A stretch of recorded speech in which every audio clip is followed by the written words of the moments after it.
Mais quelle est cette société? Et qu'est-ce que devient Paris? Paris, c'est une bande de forcenés en liberté, où chacun est dans son individualisme le plus total. Le mec avec sa trottinette, il est avec sa trottinette et uniquement avec les trottinettes. Le mec en vélo, il est avec les vélos. Celui avec la voiture, il est avec la voiture. Et il se fout complètement des autres. Au café, quelqu'un arrive, deux personnes, elles se mettent à parler fort. Toi, tu travailles à côté, mais c'est comme si tu étais invisible, tu n'existes pas. Et tout est comme ça. Chacun est dans son champ d'expérience en n'ayant absolument pas conscience des autres. C'est surréaliste. Voilà ce qui est devenu Paris, où chacun d'ailleurs en plus est avec ses petites revendications, celui qui est pour cela, celui qui est contre cela, celui qui défend les machins, celui qui est contre, voilà, tout le monde manifeste dans son coin, personne ne se parle. Est-ce que c'est ça la société qu'on veut?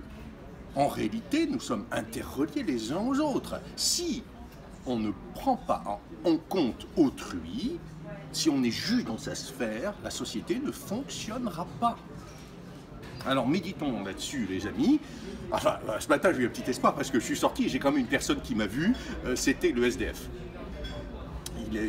Bon évidemment c'était pour me demander de l'argent, mais enfin au moins il m'a reconnu lui. Hein, voilà.